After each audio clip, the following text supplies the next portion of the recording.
अस्सलाम वालेकुम नाज़रीन, मैं हूं मंसूर अली खान। प्रोग्राम में आपको खुशामदीद कहेंगे। नाज़रीन, पिछले चंद हफ्ते पाकिस्तान और भारत के दरमियान जो कशीदगी चलती रही, जो जंग हुई, उसी सिलसिले में मुख्तलिफ प्रोग्राम्स होते रहे।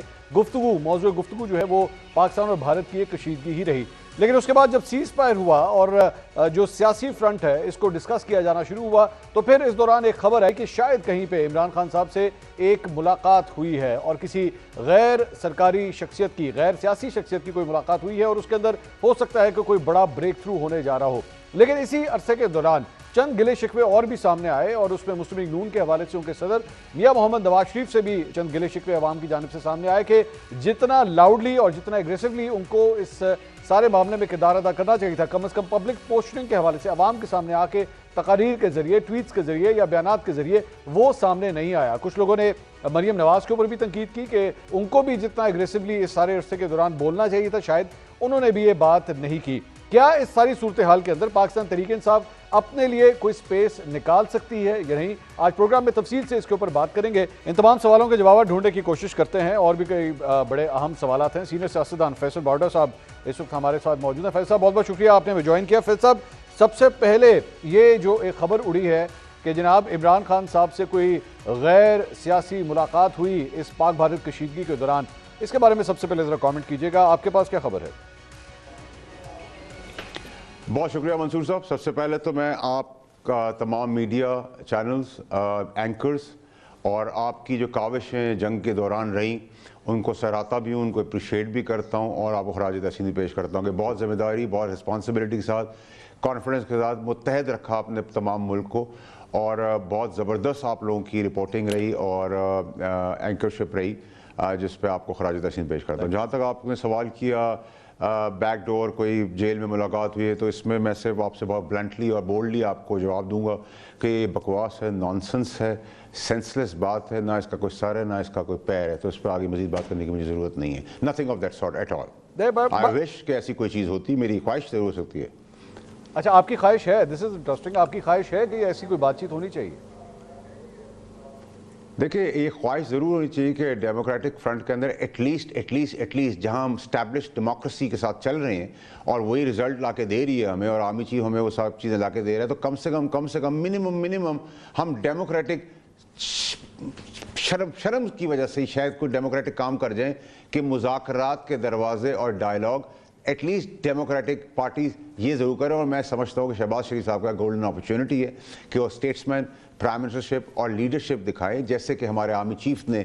अनफॉर्चुनेटली डेमोक्रेटिक सिस्टम हमारे पास कोई लीडरशिप नहीं है। जो चीफ ने लीडरशिप दिखाई है जनरल आसिम मुनीर साहब ने, कि पूरा मुल्क एक साथ, तमाम मीडिया एक साथ पाकिस्तान का झंडा लहराते हुए, हर चीज़ की कामयाबी करते हुए एक लीडरशिप क्वालिटी दिखाई है। तो हम भी एक्सपेक्ट करते हैं कि वो लीडरशिप क्वालिटी हमारे डेमोक्रेटिक सिस्टम के अंदर हो और कोई अगर अपॉर्चुनिटी विंडो है तो वाई नॉट। नहीं, तो इसमें प्रॉब्लम कहाँ पे आपकी नज़र में आ रही है और गलती किसकी साइड से है? रोड ब्लॉक्स कहाँ से आ रहे हैं? देखिए मंसूर साहब, अनफॉर्चुनेटली शहबाज शरीफ साहब जहाँ बहुत अच्छी प्राइम मिनिस्टरशिप और स्मार्ट से काम कर रहे हैं कि वो आर्मी चीफ के उस जहाज़ में सवार हैं जिसमें मैं और आप भी सवार हैं, और वो पीआईए का वो जहाज़ है जिसमें पहिया नहीं है और वो कामयाबी से चीफ उड़ा रहे हैं और उसका बेनिफिट पूरा पाकिस्तान उठा रहा है। वहीं शहबाज शरीफ साहब के पास एक बैगेज है, एक पंजाब गवर्नमेंट की टिकटॉक गवर्नमेंट है उनकी, और उनके इनसेंसिबल लोग हैं जिनके बयानात हैं।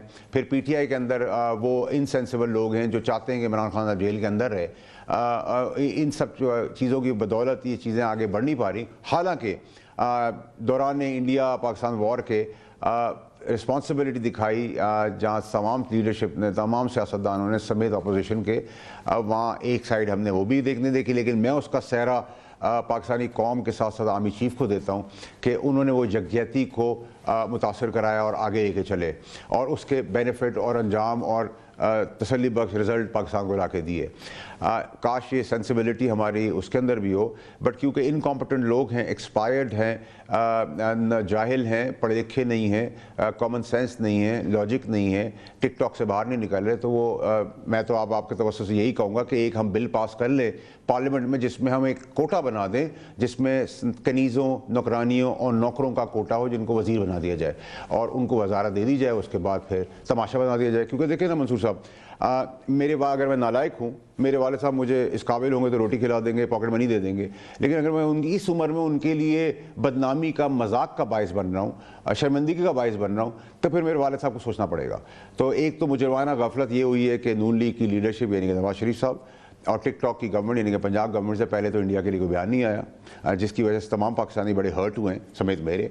एटलीस्ट हमने सारे अपने डिफरेंसेस दूर कर दिए थे इस पर्टिकुलर कॉज के अंदर। अब क्योंकि हम कॉज अचीव कर चुके हैं और हम जीत चुके हैं और अल्लाह ने हमें फजल कर दिए, तो बात बताना तो कौम को ज़रूरी है, लेकिन अनफॉर्चुनेटली यही आपके पास है, यही इस्टेब्लिश डेमोक्रेसी है। इस्टेब्लिश डेमोक्रेसी जब मैं कहता हूँ तो लोगों को तकलीफ होती है। मैं अंदर खाने कोई बात नहीं करता। अब आप देख रहे हैं सारों की डीपीज़, व्हाट्सएप, इंस्टाग्राम का स्टेटस ही आर्मी चीफ है, आर्मी चीफ है, पाकिस्तान फ़ौज है, आर्मी चीफ है, पाकिस्तान फ़ौज है। तो मैं उनको पहले ही समझा रहा था, तो पहले ही कर लेते।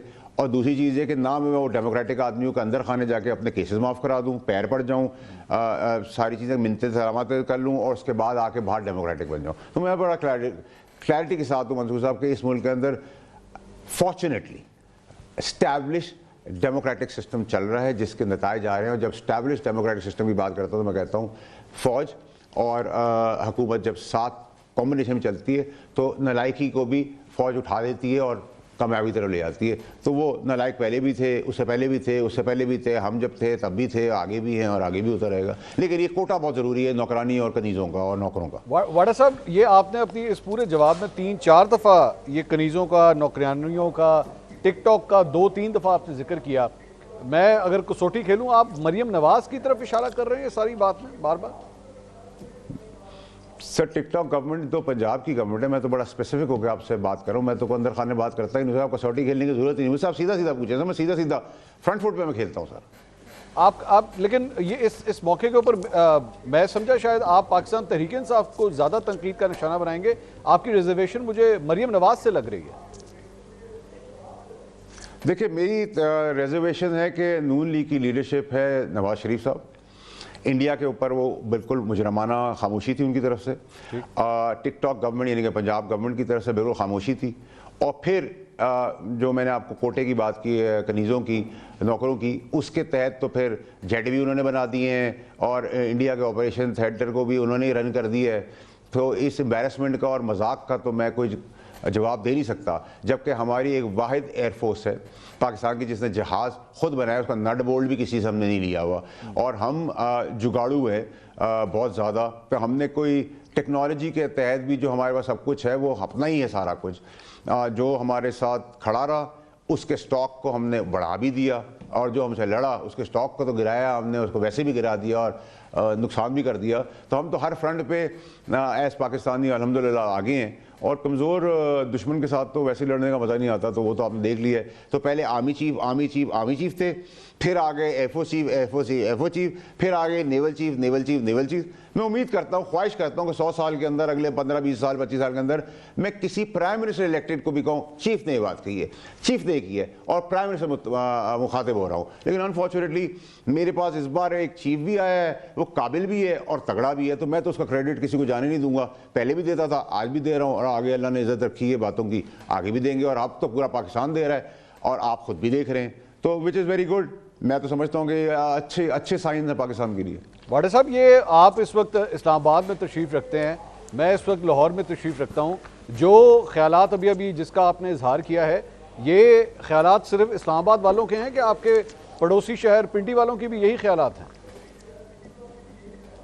नहीं, मैं तो मंसूर साहब ये कराची से लेके आता हूँ ये सारी चीज़ें। अच्छा। क्योंकि मैं कराची वाला हूँ और मैं आज़ाद हूँ। तो मैं सिर्फ एक सूबे की बात नहीं करता, मैं पूरे पाकिस्तान की बात करता हूँ। ये बोझ जितनी जल्दी रियलाइज़ हो जाए उतना अच्छा है पाकिस्तान के लिए, उसकी तरक्की के लिए, उसकी कामयाबी के लिए, उसका झंडा बुलंद करने के लिए भी हम वो रियलाइज़ कराते रहेंगे।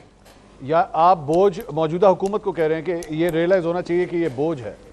नहीं, मैं टिकटॉक की बात कर रहा हूँ। मैं शहबाज शरीफ साहब की स्टेटमेंट लीडरशिप को अब सराह रहा हूँ पिछले 3-4-5-6 हफ्तों से, क्योंकि मैं समझता हूँ कि बड़ा सेंसिबल काम कर रहे हैं। उन्होंने समझ लिया है कि एक आदमी है जो कामयाबी से पाकिस्तान के लिए रोनाल्डो का किरदार अदा कर गोल कर रहा है और जहाज़ उड़ा रहा है जिसका PIA का जहाज़ का पहिया भी नहीं है।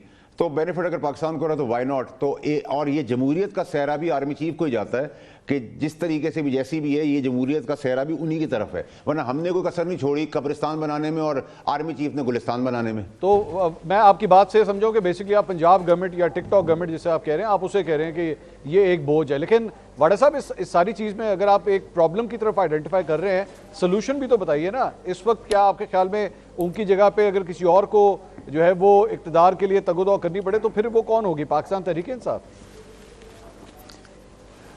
देखिए मंसूर साहब, ज़रूरी नहीं है कि अगर मेरा वालिद बहुत कामयाब आदमी नहीं था और वो किसी वजह से उनका नाम था या था पास था तो भीड़ भाड़ में उनसे कहें कि कोई नहीं मिल रहा तो चलो जी इसी पे रैपर लगाओ, इसके बेटे को कर दो, लायक है नालायक है जो भी है चलाते रहो। ये हर पोलिटिकल पार्टी में लायक लोग हैं, नून लीग में भी लायक है, सारे तो नहीं दरबारी हैं, कुछ अच्छे लोग भी हैं। तो अच्छे लोग हैं तो उनको भी आगे आना चाहिए। लेकिन ये जो एडवाइज़र्स और इस तरह की इतने बड़े सूबे के अंदर इस तरह की हरकत होना, और फिर इंडिया के टाइम के ऊपर जब पूरा पाकिस्तान मुत्तहद है, 25 करोड़ आदमी खड़ा हुआ है, अपोजिशन खड़ी हुई है, of all the people opposition responsibility दिखा रही है, वहाँ मुजरमाना खामोशी करके बैठे हैं। और हर पार्टी का एक टॉप लीडर होता है, पीटीआई का इमरान खान साहब है, नून लीग के नवाज शरीफ साहब है, उनकी तरफ से भी खामोशी होना तो बड़ा हर्टिंग मैटर है। इसको तो हाईलाइट करना पड़ेगा और एहसास और दर्द दिलाना पड़ेगा। और फिर जो फोर्स उन्होंने साबित की है, जिन्होंने जहाज़ का क्रेडिट भी दे दिया, ऑपरेशन रूम का भी क्रेडिट दे दिया और सारे क्रेडिट दे दिए, मैं उनकी उम्र का लिहाज करते हुए, क्योंकि मेरे वालिद साहब की उम्र के हैं, मैं समझता हूँ कि उनको इस उम्र के अंदर एटलीस्ट मज़ीद मजाकिया नहीं बनाना चाहिए नौकरों और कनीज़ों और नौकरानियों के तहत। तो ये भी इनकॉम्पिटेंस है। सिलेक्शन ऑफ योर सर्वेंट्स भी एक इनकॉम्पिटेंस। अगर मैं एक गलत झाड़ू मारने वाला अपने घर में ले आऊँ या अपने दफ्तर में रख लूँ तो उसकी नाकामी मेरे ऊपर आएगी, झाड़ू वाले पे थोड़ी आएगी। वाडा साहब, ये जो सेंटिमेंट आप बता रहे हैं, जाहिर बात है ये तो शायद आपके ख्यालात होंगे, लेकिन क्या ये सेंटिमेंट मियाँ साहब तक पहुँचाए गए हैं? देखिए सर, अक्लमंद आदमी हो पहुँचा रहे हैं, मीडिया के तहत बहुत सारे लोग पहुँचा रहे हैं, आप जैसे लोग भी ये काम कर रहे हैं। हर कोई तो बायस नहीं हो सकता ना।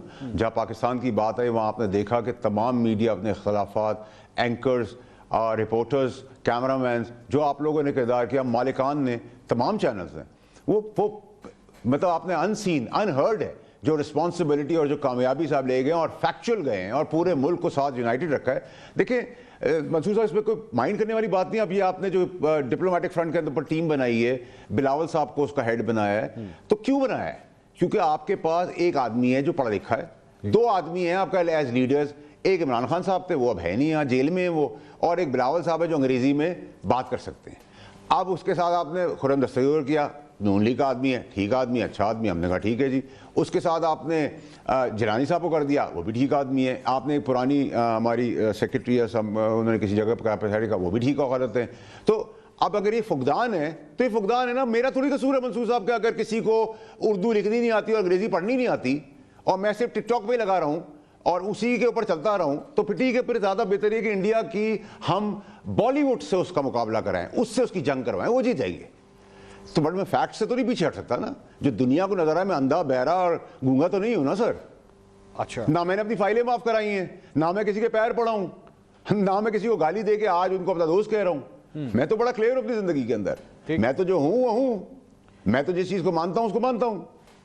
अब वाडा साहब, ये चूंकि आपने डेलीगेशन की बात की जिसको बिलावल भुट्टो जरदारी जो है हेड कर रहे हैं, अगर इसी तरह के डेलीगेशन जो है उधर हमारे पड़ोसी मुल्क ने भी बनाए हैं, लेकिन वहाँ पे ऑपोजिशन को शामिल किया गया। आज शिबली फराज साहब आपके ही सेनेट में वो तकरीर कर रहे थे और उन्होंने गिला किया कि पाकिस्तान तहरीक इंसाफ को स्पेस नहीं दी गई, उनके लोगों को भी शामिल किया जाना चाहिए था। उन्होंने कहा अब हम ये खुद करेंगे, अब हम अपने डेलीगेशन खुद बनाएंगे। तो आपके ख्याल में हुकूमत को शामिल नहीं करना चाहिए था पीटीआई को? देखिए मेरे ख्याल से मंसूर साहब, देखें मेरे ख्याल से अपोजिशन को बिल्कुल शामिल करना चाहिए था। ये एक शहबाज शरीफ साहब जहाँ एक अच्छा एडमिनिस्ट्रेटर का रोल अदा कर रहे हैं या एक प्राइम मिनिस्टर का रोल अदा कर रहे हैं, तो उसमें वो एक स्टेट्समैन का भी रोल अदा करते, एक लीडर का भी रोल अदा करते और उनको शामिल कर लेते। इससे इंडोर्समेंट, स्ट्रेंथ, यूनिटी मज़ीद अच्छी तरीके से नज़र आती। लेकिन अनफॉर्चुनेटली ऐसा नहीं हो रहा। तो इसका मतलब कमज़ोरी है, इनकॉम्पिटेंस है। तो आप इनकॉम्पिटेंस के अंदर फिर आप एक 12 करोड़ के लोगों के सूबे की आवाज़ें भी सुन रहे हैं, उनकी स्टेटमेंट्स भी सुन रहे हैं, चाहे वो सिंध के सूबे के ऊपर बारे में बात हो, या वो डिप्लोमेटिक फ्रंट में बात हो, या वो फोर्सेस के फ्रंट में बात हो। तो अगर इस तरह की चलेगी तो फिर तो सर सेंसिबल डेमोक्रेसी तो नहीं है, फिर तो मुझे कहना पड़ता है ना कि सर इस्टेब्लिश डेमोक्रेसी है, और यही वे फॉरवर्ड है पाकिस्तान का। और एक पाकिस्तान के अंदर लीडर है जो काबिल भी है और तगड़ा भी है, वो है आर्मी चीफ। तो अगर आर्मी चीफ है और एयरफोर्स चीफ है और नेवल चीफ है, तो मैं उम्मीद ही कर सकता हूँ कि काश किसी दिन ज़िंदगी में ये कहूँ ये प्राइम मिनिस्टर मेरा चीफ है और मैं इसके पीछे खड़ा हूँ।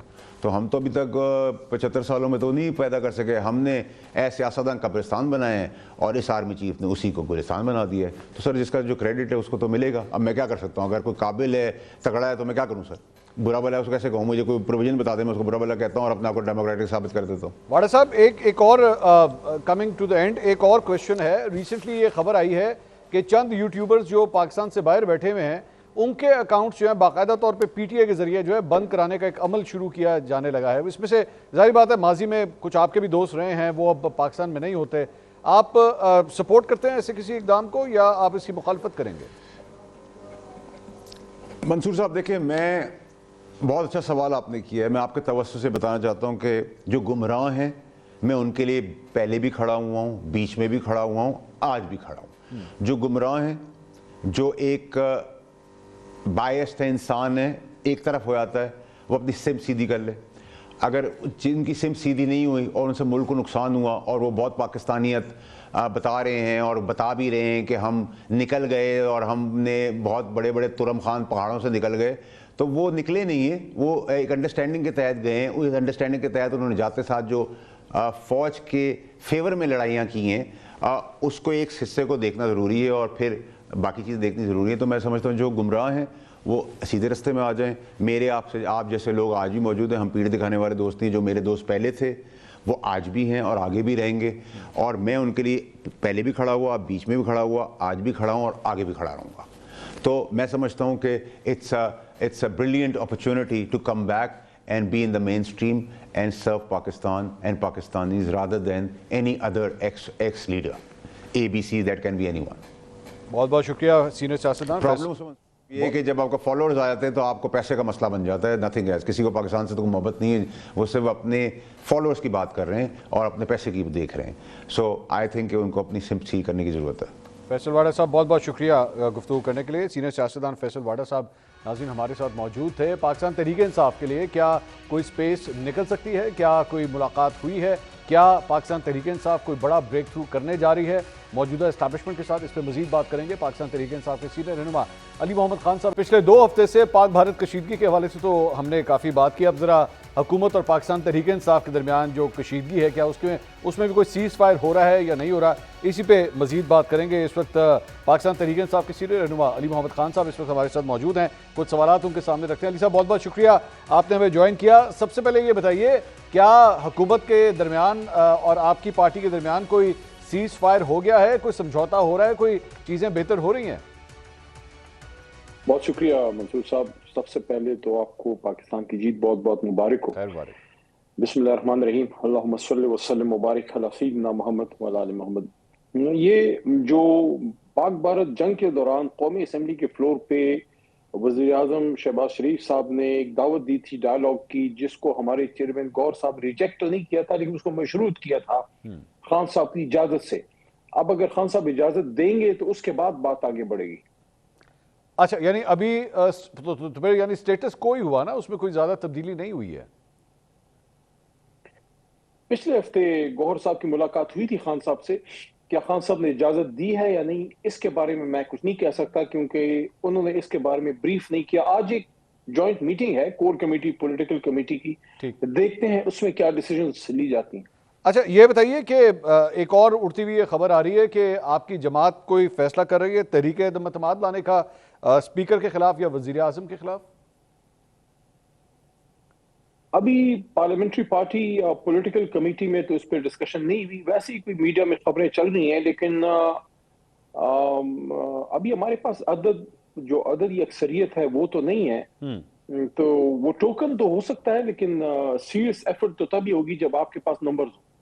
अच्छा चलें, यानी फिर आप फिलहाल तो नंबर्स आपके नजर नहीं आ रहे। तो इस वक्त अली साहब ये जो खबरें आई थी, नजम सेठी साहब ने भी खबर दी और भी एक दो जर्नलिस्ट ने ये खबर दी कि खान साहब के साथ कोई बातचीत हुई है, कोई गैर सरकारी जरिए की बातचीत हुई है खान साहब से।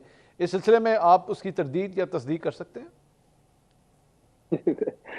अगर हुई भी होगी तो मैं कैसे क्यों उसकी तस्दीक करूंगा, लेकिन अभी उसकी कोई इंफॉर्मेशन पार्टी सर्कल्स में नहीं है।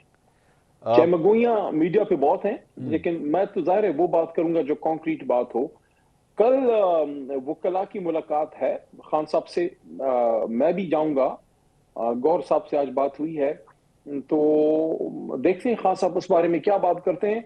लेकिन देखिए, इस तरह की बहुत से बातें जो है वो मार्केट में चलती हैं, हमें वो बात करनी चाहिए जो ऑथेंटिक हो। तो अभी तक इस बारे में कोई कंक्रीट बात, माजरत खा हूं, इस बारे में भी मेरे पास नहीं है। अच्छा, लेकिन अगर ऐसा कोई इकदाम होता है, आप बतौर एक सीनियर मेंबर पाकिस्तान तहरीक इंसाफ, आप उसे सपोर्ट करेंगे कि अगर ऐसा कोई अमल स्टार्ट हो जाता है? मैं डायलॉग की हर बात को सपोर्ट करूंगा, बल्कि मैंने आज बड़ी एक तफसीली ट्वीट पे इस पे की है कि अब मुल्क उस नहज पे आ गया है।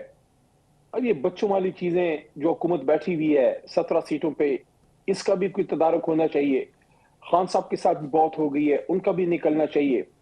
और खान साहब का निकलना और उसके बाद एक बड़ा ग्रैंड डायलॉग। अगर मेरे से कोई पूछे तो इलेक्शन से पहले, मैं तो आपके पास रेगुलर आता हूं, आपको तो मेरा व्यू पता ही होता है।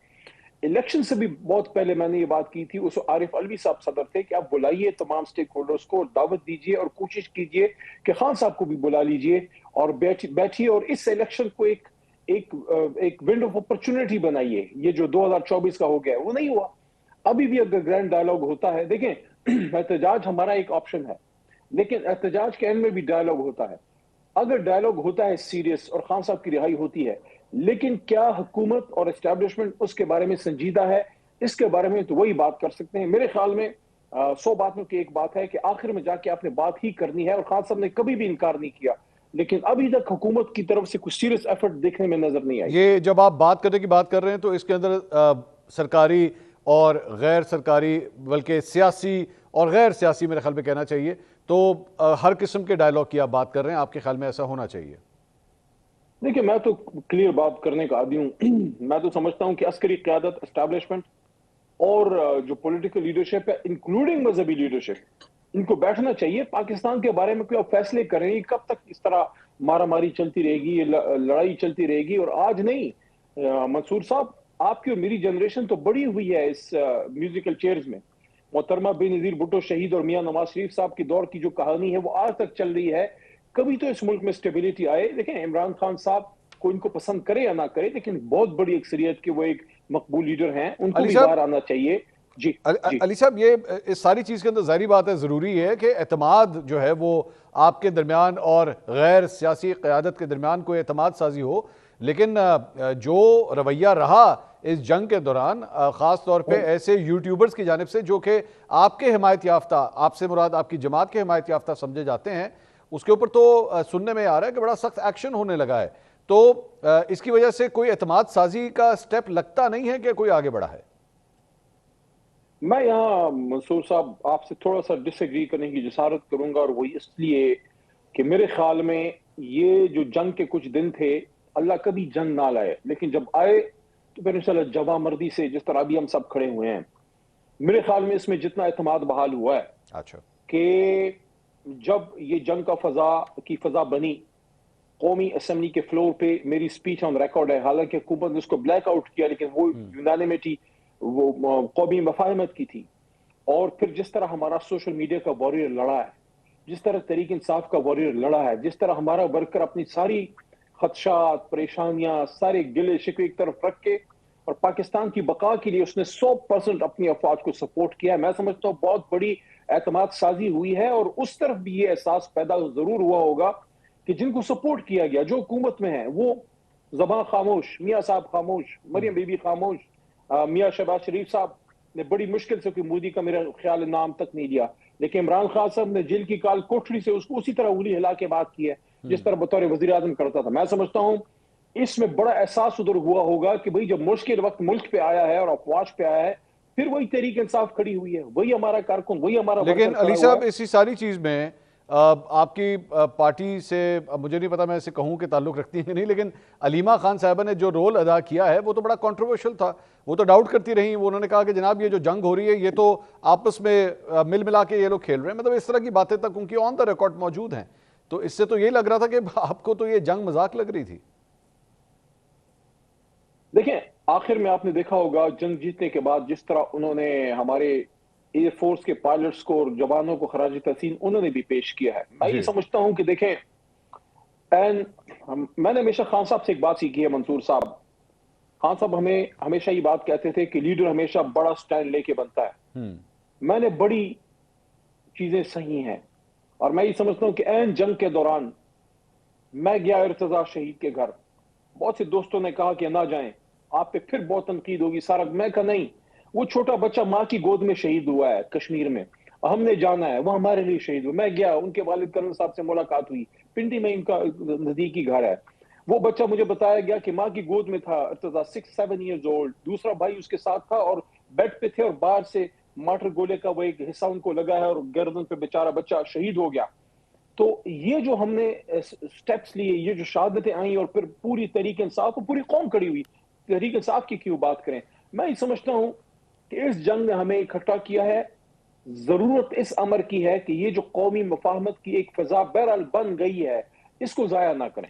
नहीं, मैं तो अली साहब मैं यही तो खान साहब को अगर आप रिलीज करेंगे तो मैं ये समझता हूं कि ये जो कौमी मुफाहमत की फिजा है ये सीमेंट हो जाएगी, मजबूत हो जाएगी। मैं आपकी बात से एग्री कर रहा हूं, आपने बहुत अच्छा किया कि आप एक शहीद के घर पे गए, लेकिन मैं यही तो कह रहा हूं कि आपके पार्टी के लोग थे जो डाउट करते रहे, आपके पार्टी के लोग थे जो कहते रहे नहीं ये जंग तो होनी नहीं है, वो आएंगे, वो थप्पड़ मारेंगे, थप्पड़ मार के चले जाएंगे। और ये जो भी आपने थोड़ी देर पहले बात कीजिए, अलीमा खान साहबा ने बाद में कहा कि हमारी पाक फिजाइया ने बड़ा अहम किरदार अदा किया है।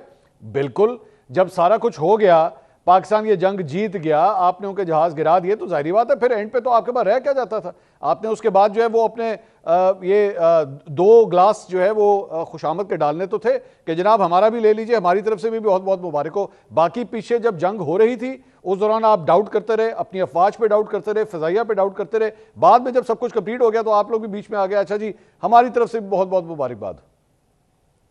या मंसूर साहब, थोड़ी सी मैं समझता हूँ आप से ज्यादा सरदर्द हो रही है। उसकी वजह यह है कि जब ये जंग छिड़ी है, कौमी असेंबली का जब इजलास शुरू हुआ है, पहले दिन से हमने कौमी असेंबली के फ्लोर पे 100% हुकूमत और पाक अफवाज को सपोर्ट किया। उसकी वजह ये थी कि पाकिस्तान के लिए, और हमने बरमला इसका इजहार किया। हमारे अपोजिशन लीडर ने भी बात की, मैंने भी बात की, असद कैसर साहब ने भी बात की, बैरिस्टर गौहर साहब ने भी बात की, ज़रताज गुल वजीर साहब, एवरीबडी। और मैं इस पे, मेरे से पूछा गया जब मैं पार्लियामेंट से बाहर निकला, मेरे से पूछा गया आपके तासुरात क्या है। मैंने कहा कि मैं इस बात पे खुश हूं कि फजा में हमारे शाहीन लड़ रहे थे, लेकिन जो पार्लियामेंट के अंदर से मोदी को जो जवाब मिला है वो ये था कि पाकिस्तान जिंदाबाद का। पार्लियामेंट के अंदर से जो फजा बनी है वो बाहर वो ट्रांसेंड हुई है, बाहर वो लोगों तक पहुंची है और पूरी कौम यूनानिमिटी के साथ खड़ी हुई है। कुछ आवाजें आती हैं, बिल्कुल मैं इससे आपसे डिसएग्री नहीं करता कि कुछ लोगों ने इस तरह की बातें की, लेकिन वो बहुत ही को 0.1% होगा। और उस पर मैं बतौर तहरीक इंसाफ के एक जिम्मेदार के मैंने ट्वीट की है कि जिन लोगों ने जंग के इब्तिदा में इस तरह की बातें की, क्या वो माजरत करेंगे, क्या वो इस बात पे माजरत पेश करेंगे कि हमने इस जंग में जिसमें शहादतें आई और जिसमें पाकिस्तान की बका और सलामती एट स्टेक थी, आपने इस तरह की फिक्स मैच की बात की। मैं जिम्मेदारी से ही कहता हूं कि चाहे अली मोहम्मद है, बैरिस्टर गौहर है, सलमान राजा है, उमर अयूब है, असद कैसर है, चाहे आपका एनीबडी जो जिम्मेदार आदमी है, सब ने फ्रॉम डे 1 इसमें पाकिस्तान के साथ, पाक अफवाज के साथ खड़े रहे। खदशात हमारे हैं, तशवीश हमारे हैं, हमारे गिले शिकवे हैं, हमारा मैंडेट चुराया गया, हमारा लीडर 650 दिनों से जेल में है, लेकिन जब पाकिस्तान पे बात आई है हम खड़े हुए हैं। मैं समझता हूं इस चीज को अप्रिशिएट किया जाना चाहिए। क्वेश्चन, सवाल ये है कि अभी आपने थोड़ी देर पहले भी ये बात की, अब आप दोबारा ये बात कह रहे हैं, 17 सीटों वाली हुकूमत आपने फरमाया। इस जंग के बाद आप समझते नहीं है कि इस मौजूदा हुकूमत को शायद ज़्यादा क्रेडिबिलिटी मिली है इस जंग को जीतने के बाद? जाहिर बात है उसका क्रेडिट अगर आप अफवाज को दे रहे हैं, फिजाइया को दे रहे हैं, बहरिया को दे रहे हैं, तो इसका क्रेडिट जो है वो मौजूदा हुकूमत को भी जाएगा? नहीं, मैं इस बात से आपकी एग्री नहीं करता मंसूर साहब। उसकी वजह यह है कि जो कानूनी सुकम है, जो आईनी सुकम है, वो अपनी जगह मौजूद है। जंग हमने जीत ली, आपने देखा होगा कि सब ने पाक अफवाज को अप्रिशिएट किया है। सब ने एयरफोर्स को बिलखुसूस, जो हमारे एयरफोर्स चीफ हैं, जो हमारे शाहीन हैं, फिर हमारे आर्मी चीफ हैं, सबको मैं समझता हूँ हमारी पार्टी ने उसको इनलार्ज सपोर्ट किया है। लेकिन जो मैंडेट की चोरी है वो जंग जीतने से तो पूरी नहीं होती। मियां साहब की जमात की जो मैंडेट की चोरी है वो तो अपनी जगह मौजूद है, वो तो सुकम आईनी अभी वो तो तब खत्म होगा जब इसका कोई एड्रेसल होगा, सुप्रीम कोर्ट से इसका कोई फैसला आएगा। जो डाका पड़ा है वो तो अपनी जगह मौजूद है, वो जंग जीतने से तो कम नहीं होगा। बहुत बहुत शुक्रिया अली मोहम्मद खान साहब, पाकिस्तान तहरीक इंसाफ के सीनियर रहनुमा हमारे साथ मौजूद थे। उन्होंने कहा कि हम अफवाज के साथ ज़रूर हैं और अगर कोई सरकारी या गैर सरकारी डायलॉग का सिलसिला स्टार्ट होता है तो पूरी तरह उसे सपोर्ट करते हैं। इस पर मजीद बात करेंगे। पाक भारत जो सीज़ फायर है उसके बारे में तो बात हो ही रही थी, लेकिन साथ ही साथ जो सियासी सीज़ फायर है जो हो रहा है या नहीं हो रहा है, इसी के बारे में कुछ ज़रा मजीद बात करेंगे, एनालिटिकल व्यू हासिल करेंगे। सीनियर तज्ज़ियाकार फ़ाद हुसैन साहब इस वक्त हमारे साथ मौजूद है। फ़ाद साहब, बहुत बहुत शुक्रिया, आपने हमारे लिए वक्त निकाला। जाहिर बात है इस वक्त एक पोस्ट वॉर सिनेरियो है, एक सेलिब्रेटरी मूड के अंदर तो सारे ही लग रहे हैं, मुबारकबादें भी दी जा रही हैं, लेकिन इस सारी चीज़ के अंदर आपको कोई पॉलिटिकल ब्रेक थ्रू मौजूदा हुकूमत और पाकिस्तान तहरीक इंसाफ के अंदर दरमियान नजर आ रहा है? बहुत शुक्रिया मंसूर, आपने हमें इनवाइट किया। देखिए, मुझे तो फ्रैंकली स्पीकिंग नजर नहीं आ रहा और मैं आपको उसकी वजह बताऊं। वजह यह है कि जो 9 मई का जो बयानिया था अब वो 10 मई के बयानिए के नीचे आ गया है और उससे हुआ यह है कि अब जो पावर डिफरेंशियल था या जो पावर इक्वेशन थी एस्टैब्लिशमेंट और पीटीआई के दरमियान 10 मई से पहले वो अब चेंज हो गई है मुकम्मल तौर पर। तो उसमें अब अगर कोई सीज फायर होना है, अगर वो लफ्ज़ हम इस्तेमाल करें, तो वो उसमें जो पाकिस्तान तहरीक इंसाफ है उसको ज्यादा गिवन करना पड़ेगा। अच्छा, उसकी निगोशिएटिंग जो पोजीशन है वो कमजोर हुई है और मेरे ख्याल में अभी मुझे नजर नहीं आ रहा कि पीटीआई जो है या इमरान खान साहब जो है वो इस तरह की कोई कंसेशन देने के लिए तैयार होंगे जिसकी बुनियाद पे कोई डील बन सके। दूसरी तरफ मुझे इस्टेब्लिशमेंट की तरफ से, गवर्नमेंट की तरफ से कोई बहुत बड़ा रीजन नजर आ नहीं रहा कि वो इमरान खान साहब को कंसेशन दें, अनलेस ये कि वो खुद किसी चीज पे आमादा हो जाए, जो कि होंगे नहीं। तो इसलिए एज अ कंक्लूजन मुझे लग रहा है कि इम्कानात किसी भी तरीके की दरमियानी रास्ता निकलना जो है वो बहुत ही मध्यम। अब जारी बात है, एक सीनियर जर्नलिस्ट हैं, we all respect him a lot, लेकिन उन्होंने ये बात कही, आपने सुनी होगी नजम सेठी साहब की, कि जनाब इस तरह की एक गैर सियासी मुलाकात हुई है इमरान खान साहब से किसी के जरिए।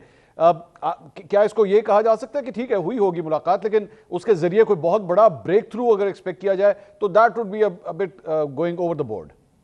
देखिए, मेरे ख्याल में नजम सेठी साहब की जो जराए हैं बड़े स्ट्रांग होते हैं, इसमें तो कोई शक ही नहीं है। अब उसमें उनकी जो मीटिंग है उसकी तशरीह करना कि वो तो उसमें से क्या निकला, देखिए अगर आप उसको एक इस तरीके से एनालाइज करें कि आइडियली स्पीकिंग तो एस्टैब्लिशमेंट चाहेगी कि पाकिस्तान तहरीक इंसाफ से कुछ मामला तय हो जाए। जाहिर बात है, कौन नहीं चाहेगा कि अब हमने एक्सटर्नल थ्रेट देख ली है तो इंटरनल जो हमारे मामला हैं उनको बेहतर होना चाहिए, लेकिन एट व्हाट कॉस्ट?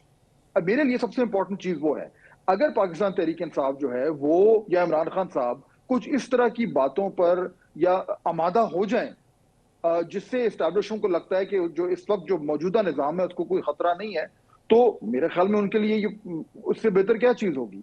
वो रिक्वायरमेंट्स क्या हो सकती है मंसूर? मेरे ख्याल में 2-3 हो सकती है। एक कि इमरान के पाकिस्तान तहरीक इंसाफ जो है वो एक्सेप्ट करे कि ये जो 5 साल मैंडेट है ये पूरा होगा, वो कोई डिस्ट्रप्टिव पॉलिटिक्स ना करे, वो जो एस्टैब्लिशमेंट के ऊपर और गवर्नमेंट के ऊपर लेजिटिमेसी के जो इल्जाम है वो ना लगाए, और वो वेट करें एक मेन स्ट्रीम पार्टी के तौर पर अगले इलेक्शन का। तो इसकी बुनियाद पे तो कुछ हो सकता है, लेकिन क्या पीटीआई ये करना चाहेगी?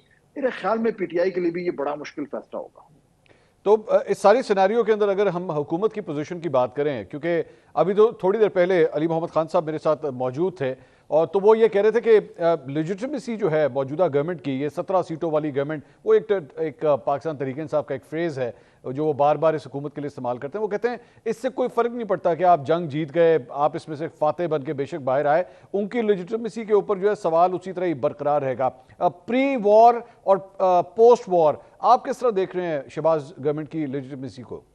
देखिए, मेरे ख्याल में जिन लेजिटिमेसी के इश्यूज की बात कर रहे हैं अली मोहम्मद खान साहब, वो तो मौजूद हैं, वो तो यानी पिछले इलेक्शन से जो है वो उन्हीं का जिक्र हो रहा है। लेकिन इस वक्त ये जो सेटअप है, जिस PMLN लेड सेटअप, उसको आप हाइब्रिड कहें, उसको आप जो मर्जी कहें, क्या वो पोस्ट वॉर ज्यादा मुस्तहकम हुआ है?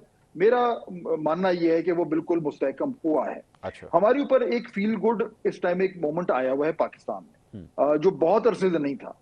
अच्छा, ये लास्ट भी ज्यादा नहीं करेगा, ये भी हमें पता होना चाहिए। ये चीजें वेपरेट कर जाती हैं, लेकिन उससे हुआ ये है कि अब ये जो सिस्टम है, ये इसको अब एक्सटर्नली चैलेंज करना जो है वो मुश्किल हो गया है पाकिस्तान तहरीके इंसाफ के लिए, क्योंकि उनका सारी सियासत चल रही थी एंटी एस्टैब्लिशमेंट बयाने पर। इस वक्त एंटी एस्टैब्लिशमेंट बयानिया नहीं चलेगा, एटलीस्ट फॉर द फॉरसीबल फ्यूचर। उसके बाद तो हमें कुछ नहीं पता। और इंडिया से थ्रेट जो है वो जूं की तू मौजूद है। तो इन चेंज सर्कमस्टांसेस में पीटीआई को या तो अपना बयानिया कुछ अमेंड करना पड़ेगा, या फिर ये फैसला करना पड़ेगा कि we are going to sit this whole round out. दरमियान का रास्ता मुझे एस्टैब्लिशमेंट की तरफ से मुझे फ्लेक्सिबिलिटी नजर नहीं आ रही। लेकिन फाद साहब, इस सारी चीज के अंदर अगर हम कोई फ्रिक्शन पॉइंट्स ढूंढने की कोशिश करें, नॉर्मली अगर हम एक मतलब ट्रेडिशनली पाकिस्तान के हवाले से देखें, या तो वो अदलिया से आता है या वो एस्टैब्लिशमेंट की तरफ से आता है, या ऑब्वियसली ऑपोजिशन जो है वो कोई ना कोई अगर उसको कोई पॉइंट मिल जाए तो वो आता है। इस सारी सूरत हाल में फिलहाल कोई फ्रिक्शन पॉइंट नजर आता है आपको पॉलिटिकल सिनेरियो में? नहीं, इस टाइम नजर नहीं आ रहा। देखिए, अभी तो ये पोस्ट वॉर जो एक सूरत हाल है, ये चलेगी अभी Majeed. It has not played itself out. दूसरी तरफ ये है कि पाकिस्तान तहरीक इंसाफ के पास उसकी जो पोजीशन उसने अपनाई थी वो बड़ी यानी एक डाइल्यूटेड सी पोजीशन थी कि हाँ जी हम हुकूमत के साथ नहीं है, फौज के साथ हैं, और बीच में इमरान खान साहब को रिहा करें, वो मामला भी चलते रहे। अब इस वक्त अगर पीटीआई ने एक बार फिर अपनी एहतजाजी सियासत को शुरू करना है, या अपनी रेलेवेंस जो कि पिछले 2-3-4 हफ्ते से तो उसकी रेलेवेंस भी हमें नजर नहीं आ रही थी ना, क्योंकि न्यूज साइकिल से वो गायब हो गए थे। अगर उन्होंने वापस आना है तो वो किन बुनियादों पर आएंगे? इस एंटी एस्टैब्लिशमेंट बात करेंगे तो वो अभी चलेगी नहीं। सिर्फ गवर्नमेंट के ऊपर बुरा भला कहेंगे और एस्टैब्लिशमेंट को की तारीफ करेंगे, वो भी नहीं चलेगा। तो प्रॉब्लम एक्चुअली यही हो रहा है कि वो जो रेजिस्टेंस है या फ्रिक्शन जिसका आप जिक्र कर रहे हैं, वो इस वक्त पाकिस्तान तहरीक इंसाफ के पास उसके लिए इंग्रेडिएंट्स मौजूद नहीं है, और जो पुराने इंग्रेडिएंट्स थे वो काउंटर प्रोडक्टिव हो जाएंगे। Which is why I think अगर पीटीआई इस मोमेंट को रीड करे और वो ये कहे कि जी हमने किसी भी तरीके से इस सिस्टम में अपनी वापसी करनी है, और उस वापसी के लिए हम कहां पे लचक दिखा सकते हैं, तो यहां से कुछ बातचीत का सिलसिला शुरू हो सकता है। लेकिन उसके लिए अगेन मैं रिपीट करूंगा, पाकिस्तान तहरीक इंसाफ को ज्यादा गिव अप करना पड़ेगा, एस्टैब्लिशमेंट को कम गिव अप करना पड़ेगा। और फाद साहब, इस सारे सिनेरियो के अंदर एक ऐसे थर्ड प्लेयर हैं जो जिनकी एक टांग ऑपोजिशन की तरफ और एक टांग हुकूमत की तरफ रही है हमेशा, वो है मौलाना फजल रहमान साहब, जिन्होंने 26वीं आईनी तरमीम में हुकूमत का साथ भी दिया, लेकिन साथ ही साथ पाकिस्तान तहरीक इंसाफ के साथ जो है वो चाय भी पीते रहे, खाने भी खाते रहे। अब आप समझते हैं कि Pakistan Tehreek Insaf has missed the bus? मौलाना साहब के साथ एक अच्छा अलायंस बन सकता था, एक अच्छी एफिलिएशन बन सकती थी, but now it's too late, या आपके ख्याल में अभी भी ये दोबारा हो सकता है? अभी यानी कि फॉरसीबल फ्यूचर में तो मुझे नजर नहीं आ रहा। मौलाना फजल रहमान साहब के अगर आप रिसेंट इंटरव्यूज भी सुने मंसूर, तो उसमें उन्होंने बिल्कुल क्लियरली ये कह दिया है कि उनकी जो है वो पीटीआई से बात बन नहीं पाई। जो अलायंस की बात हो रही थी, ग्रैंड अलायंस की बात हो रही थी, वो भी गायब हो गया है। तो इस वक्त एक्चुअली वो जो पूरा का पूरा एक सियासी जो एक हिकमत अमली हमें नजर आ रही थी कि जो अपोजिशन जो है पाकिस्तान तहरीक इंसाफ सोलो फ्लाइट छोड़कर और हुकूमत पे सारों के साथ मिलकर प्रेशर बढ़ाने की कोशिश करेगी, वो भी सब जो है अब कहीं नजर नहीं आ रहा। तो लिटरली ये जो 3-4 हफ्ते का गैप आया है, इसके बाद लगता यूं है कि पीटीआई को अब लिटरली पीछे से जाके शुरू करना पड़ेगा, और इस वक्त उनके साथ मुझे मौलाना साहब नजर नहीं आ रहे। Last question on the topic Fahd साहब, इस सारी चीज में अली अमीन गंडापुर साहब, बड़ी एक ट्रिकी किस्म की उनकी सिचुएशन रही। वो एस्टैब्लिशमेंट के साथ जो है वो एक रवाबित के तौर पे ब्रिज का किरदार भी अदा करते रहे। मौलाना फजल रहमान साहब क्योंकि वो हल्के की पॉलिटिक्स का भी मसला है, उनसे इख्तिलाफ है, लेकिन जाहिर बात है जो सबसे बड़ा कोई सरकारी ओहदा अगर पाकिस्तान तहरीक इंसाफ में किसी के पास था तो वजीर आला खैबर पख्तूनख्वा के पास था। लेकिन हालिया दिनों में काफ़ी हद तक वो सबड्यूड और खामोश अब दिखना शुरू हो गए हैं। आप समझते हैं कि आगे चल के वो कोई अहम किरदार पाकिस्तान तहरीक इंसाफ के लिए अभी भी अदा कर सकते हैं? देखिए, जो किरदार वो अदा कर रहे थे, वो पुल का किरदार था या वो बीच में एक इंटरमीडिएट का किरदार था, वो किरदार तो अब जो है वो मेरे ख्याल में इसलिए थोड़ा सा कम अहम हो जाएगा क्योंकि इस्टेब्लिशमेंट की तरफ से मुझे अब को बहुत ज्यादा आउटरीच नजर नहीं आ रही इमरान खान साहब की तरफ। अगर इमरान खान साहब खुद कुछ पहल करना चाहें, खुद को इनिशिएटिव लेना चाहें, खुद किसी तरीके से वो एक नई हिकमत अमली के तहत जो है वो इंगेजमेंट चाहें, तो जो है वो अली अमीन गंडापुर साहब का जो रोल है वो एक बार फिर थोड़ा सा प्रोमिनेंट हो जाएगा। अदरवाइज जो जमात के अंदर जो डिविजन्स हो गई हैं, जो लड़ाई झगड़े चल रहे हैं, जो अब खत्म ही नहीं हो रहे, वो उसमें आप देखें, नोट करें कि अली अमीन गंडापुर साहब ना तो कुछ कहते नजर आ रहे हैं और ना ही कुछ करते नजर आ रहे हैं। तो मेरे ख्याल में अब अगर किसी भी तरीके से पीटीआई ने कोई नया इनिशिएटिव लेना है तो उनको थोड़ा सा एक इंगेजमेंट की तरफ जाना पड़ेगा। अगर मजीद मुजाहिमत की तरफ गए तो शायद उनके पास अब उतनी स्पेस होगी नहीं जितनी कि वो समझ रहे हैं। सीनियर तजियाकार फाद हुसैन साहब, बहुत बहुत शुक्रिया गुफ्तगू करने के लिए। आपने फाद हुसैन साहब की गुफ्तगू सुनी। नाज़रीन, प्रोग्राम से अब तक के लिए इतना ही। कल आपसे दोबारा मुलाकात होगी। अल्लाह हाफ़िज़।